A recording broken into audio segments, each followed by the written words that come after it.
Crypto currency के जरिए दुनिया भर में संपत्ति बनाने में बढ़ती रुचि के साथ विभिन्न क्षेत्रों से अब चिंता जताई जा रही है और उसके संभावित खतरों को देखते हुए इस पर संसदीय समिति की बैठक भी बुलाई गई है। हालांकि हम कुछ भी बताएं उससे पहले अपने दर्शकों को बताते हैं कि आखिर क्रिप्टो करेंसी है क्या और क्रिप्टो करेंसी क्या है, ये बताएंगे हमारे सीनियर एडिटर दीपक अम्बस्ट।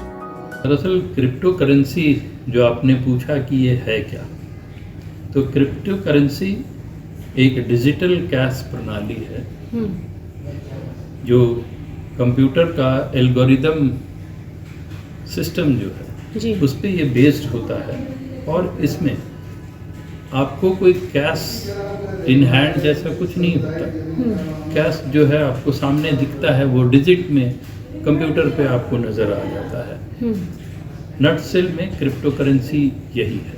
तो आपने हमारे वरिष्ठ एडिटर दीपक अम्बस्ट को सुना, जिन्होंने साफ तौर पर बताया कि आखिर क्रिप्टो करेंसी है क्या। अगर हम इंडिया की बात करें तो फिलहाल इंडिया में क्रिप्टो करेंसी पर ना कोई खास नियम है और ना ही इसके इस्तेमाल पर प्रतिबंध है, जिसको लेकर अब प्रधानमंत्री नरेंद्र मोदी भी लगातार चिंता जता रहे हैं और इसी को लेकर वो बैठक भी कर रहे हैं। बता दें कि क्रिप्टो करेंसी को लेकर वित्त मंत्रालय से जुड़ी संसदीय स्थायी समिति की एक बैठक हुई है।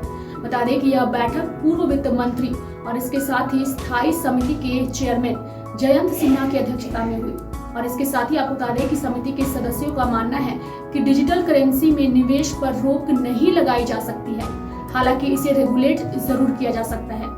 हालांकि अगर हम क्रिप्टो करेंसी की बात करें तो क्रिप्टो करेंसी का अगर हम इंडिया में बात करें तो इंडिया में आगे आने वाले समय में इसका क्या फ्यूचर है और क्या फ्यूचर नहीं है, और आने वाले समय में इंडिया में क्रिप्टो करेंसी का अगर इस्तेमाल होता है बड़े स्तर पर तो क्या कुछ असर देखने को मिल सकता है, ये बताया है हमारे सीनियर एडिटर दीपक अम्बस्ट ने। आइए उनको सुनते हैं।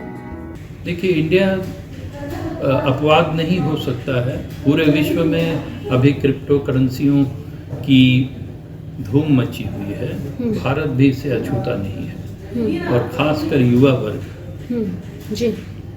युवा वर्ग इससे बेहद प्रभावित है, क्योंकि अगर हम देखते हैं तो पिछले 1 सालों में कुछ ऐसे भी अवसर आए हैं जब क्रिप्टो करेंसी ने उसमें इन्वेस्ट करने वाले को कोई 10,000 गुना तक का मुनाफा दे दिया है। इसमें तो कहीं कोई शक नहीं है।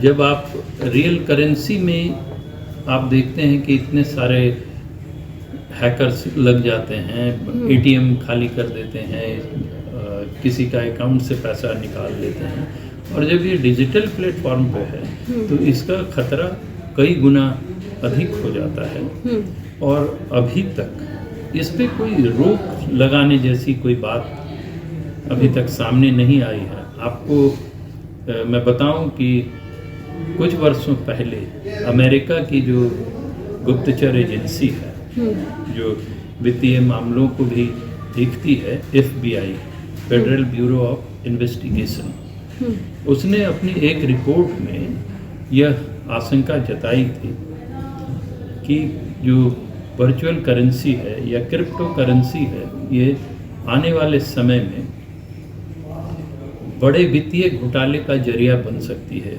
और अंतर्राष्ट्रीय स्तर पर जो हैकर्स हैं उनका प्रभाव बहुत ज़्यादा बढ़ सकता है और समय रहते इस पर किस तरह का रोकथाम किया जा सकता है, इस पे ध्यान देना जरूरी है। ये FBI की चेतावनी बहुत पहले हमारे सामने आ चुकी है। देखिए, अभी तक तो इसके लीगलाइजेशन को लेकर के बहुत सी बातें सामने नहीं आई हैं, क्योंकि RBI के गवर्नर जो हैं शशिकांत दास जी और खुद प्रधानमंत्री नरेंद्र मोदी, इन दोनों ने क्रिप्टो करेंसी के देश में बढ़ते प्रचलन को लेकर बहुत चिंता जताई थी और जो बैठक इनकी हुई थी उस दौरान आपने देखा होगा कि प्रधानमंत्री इस बात को लेकर चिंतित थे, क्योंकि हमारे देश में तो क्या कहें, पूरे विश्व में इस पे कहीं कोई प्रतिबंध नहीं है डिजिटल करेंसी,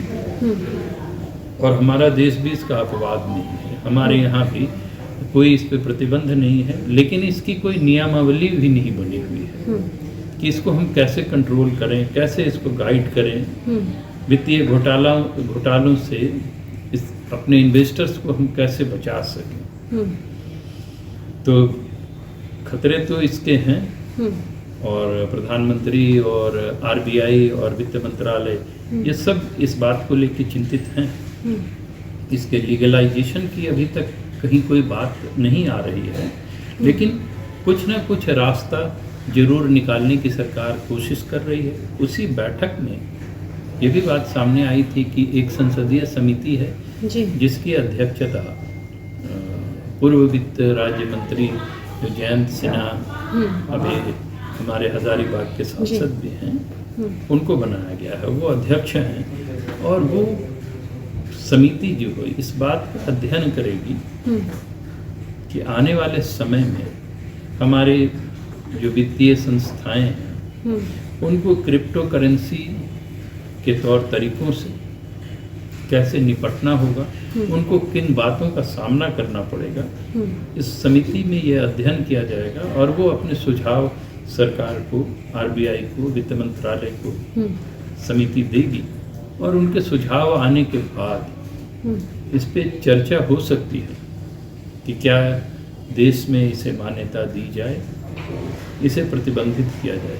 क्योंकि इसके बढ़ते प्रसार की वजह से विश्व के कई देश हैं जहां क्रिप्टो करेंसी को मान्यता दी जा चुकी है, क्योंकि वहां पे कंट्रोल नहीं हो पा रहा था। जो लोगों की जो रुझान है उस पर कोई नियंत्रण नहीं था, इसलिए देशों ने इसको मान्यता दी है।